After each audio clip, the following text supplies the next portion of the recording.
You don't live in the world you think you do. One that does the preaching here, for those who care to listen. Now, if there's anything that I can do... Well, there's one thing you can do. Tell me why nobody around here will listen to me. Well, if you want people to listen, you've got to tell them what they want to hear. I told them the truth. That's the last thing that most people want to hear. Are you still not convinced that it's the Democrats keeping the government shut down? If you need a little bit more to get you there, just have a listen to this. Dollars to liberal news outlets by refunding the Corporation for Public Broadcasting. It would also restore up to $5 billion of American taxpayer funds for wasteful spending for international projects. Here's a couple of examples. This is in their legislation, their counterproposal on a CR to keep the lights open. This is what they want to do. They want to spend $24.6 million of your hard-earned dollars as a taxpayer for climate resilience in Honduras. They want to spend $13.4 million for civic engagement in Zimbabwe. They want to send $3.9 million for LGBTQI plus democracy grants in the Western Balkans. They want to spend $2.9 million of your dollars for desert locust risk reduction in the Horn of Africa. And $2 million for, quote, organizing for feminist democratic principles in Africa. We are not doing that. Now look, this is just common sense here, folks, okay? They want you to believe that the Republicans have shut down the government and millions of people are going to lose their health insurance. Yet they will not pass a clean resolution without sprinkling some dumb shit in it. And they're keeping the government shut down. What was the point of Doge? To cut waste, fraud, and abuse. The same waste, fraud, and abuse that they're trying to figure out how to get back into our government so they can continue to tax the ever-loving hell out of us. No. Folks, the writing is on the wall here, and it is clear as day. Democrats are not for Americans. Democrats do not have American interest as a priority. This is another great example of that. You denying that Medicaid money has never gone to illegal aliens in the United States of America? I'm not denying anything. I'm asking you if you can explain the disconnect in the message. I most certainly can. The Democrats' proposal, their continuing resolution, let me just reiterate, the Republicans' continuing resolution was a clean continuing resolution. There was no partisan politics injected into it. There were no conservative wish lists injected to it. What the Republicans want, and still want to this very second, is a clean continuing resolution to fund the United States government. What did the Democrats want in their continuing resolution? They inserted a provision to undo a provision in the Working Families Tax Cut, the One Big Beautiful Bill, that ended taxpayer-funded health care illegal benefits for illegal aliens. Democrats' proposal would require Medicaid to pay more for emergency care provided to illegal aliens than Medicaid does for American patients who are disabled, elderly, or children. And this bill would have also allowed California to continue a gimmick that funds its Medicaid for illegals program. Those are things that we ended, the Trump administration ended, with the passage and the signage of the One Big Beautiful Bill. And it is an undisputed fact, a fact that under the Biden administration, illegal aliens were absolutely receiving taxpayer-funded health care benefits. In fact, in fiscal year 2024, Medicaid costs for emergency services for illegal immigrants skyrocketed by 142% from the previous year to $9.1 billion.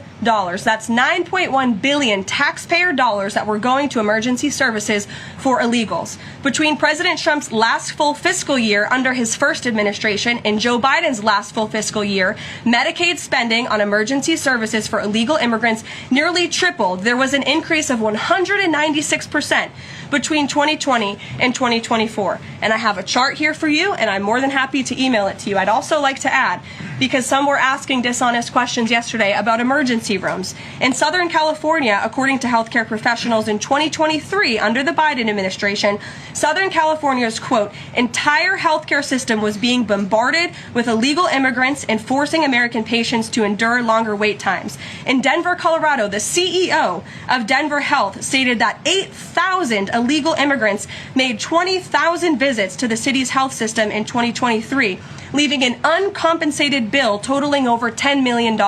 So when an illegal alien goes to the emergency room, who's paying for it? The American taxpayer. The Maine Safety Net Hospital in Denver had to turn away patients due to the massive influx of illegal immigrants into the community, and UC Health Hospitals in 2024 reported their system was under stress from an increasing number of migrants. As a result, according to the head of emergency departments and urgent cares across the hospital system, quote, access access is impeded for everyone. These are healthcare professionals who dealt with this directly, and there's a lot more where that came from. It is an undisputed fact that Democrats want to give taxpayer-funded healthcare benefits to illegal immigrants.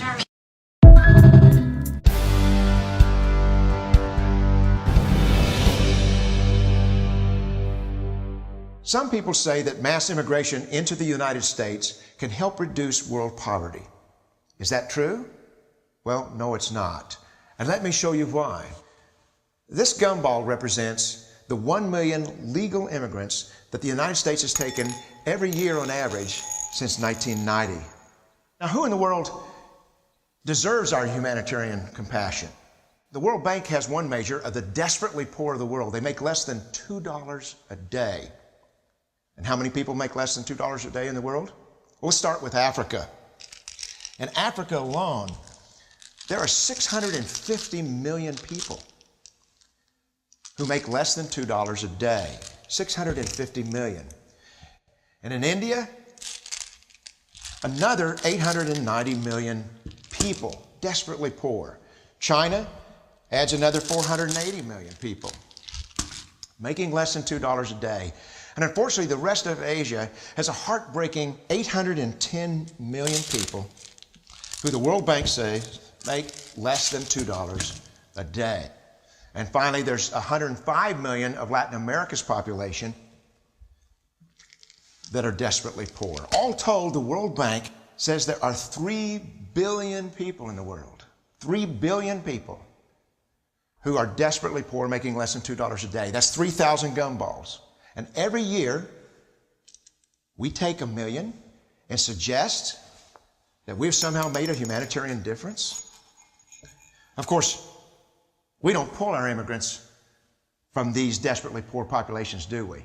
These people are too poor, too sick, too disconnected to make it here as immigrants. We tend to pull our immigrants out of the better off poor of the world. And Mexico tends to define the type of immigrant that we bring here because the plurality of people come from Mexico. And Mexico is poor. How many people in the world live in countries that have average incomes lower than that of Mexico? And the World Bank tells us that that number is these 3 billion plus another 2.6 billion people. 5.6 billion people in the world who live in countries with average incomes below that of Mexico. That's 5,600 gumballs. And so what is it that the elites are telling us? They're telling us that when we take this 1 million immigrants, that we somehow or another are tackling world poverty. And we have to do it regardless of the effect on our unemployed, the working poor, the most vulnerable members of our society, regardless of the effect on our natural resources. Even if we went by the most radical proposals in Washington, which are to actually double our immigration to 2 million a year, which would totally overwhelm our physical, natural, and social infrastructures, we couldn't make a noticeable difference. And we may be really hurting the impoverished people of the world because the million that we do take are among the most energetic, often the better educated, certainly the most dissatisfied people that if they did not immigrate would be the agents for change to improve the lot of all the people in these countries. The true heroes in the global humanitarian field are the people in these countries who have the wherewithal to immigrate to another country, but instead stay in their countries, to apply their skills to help their fellow countrymen. Unfortunately, our immigration system tends to entice these very type of people to abandon their countrymen.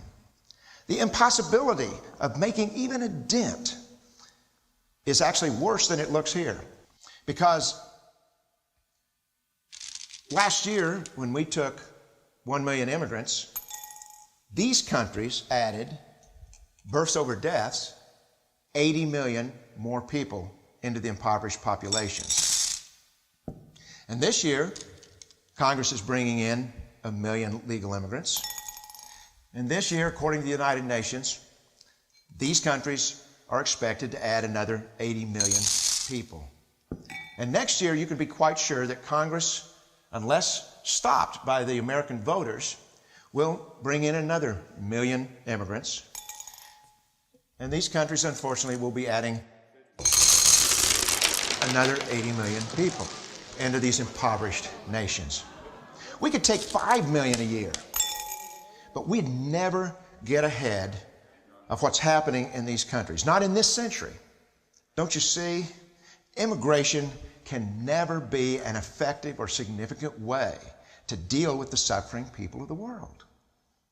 They have to be helped where they live. 99.9% of them will never be able to immigrate to a rich country. There's no hope for that. They have to bloom where they're planted. The only place that 99.9% of these people can be helped is where they live. Let's help them there.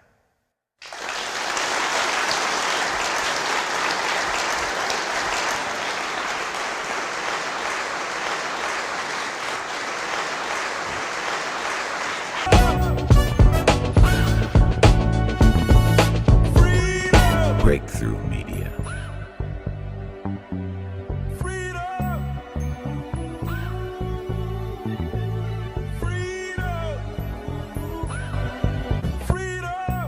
Breakthrough Media.